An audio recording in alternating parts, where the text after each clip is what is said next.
So what's my plan?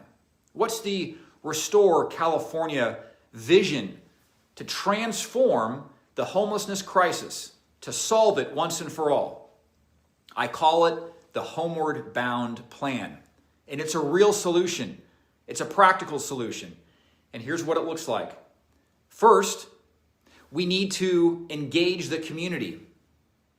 We need to mobilize volunteers. We need to launch a public awareness campaign to encourage community involvement.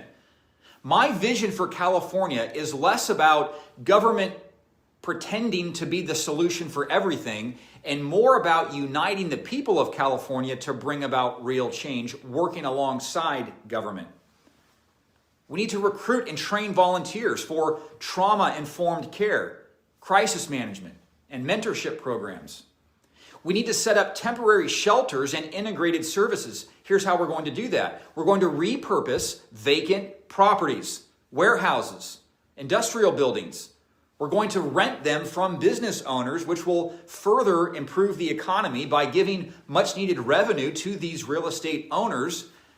And we're going to repurpose them into shelters with healthcare, addiction treatment, and job training on site. But these are temporary shelters. We're going to implement mandatory mental health and addiction care for those in need.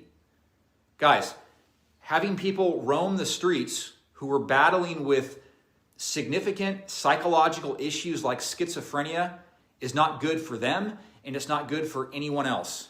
We must compassionately require that people under such circumstances get the medical help they need.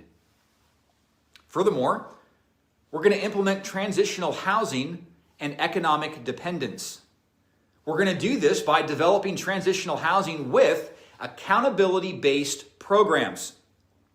These individuals are going to pay rent, so there's going to be rent contributions, and these environments are going to be drug-free environments. Now, going back to what I mentioned about being on the front lines of the homelessness crisis and how my company rehabilitated nearly 100 properties and worked directly with the homeless, why did so many of them end up back out on the streets within a few months? It's because you must change their environment.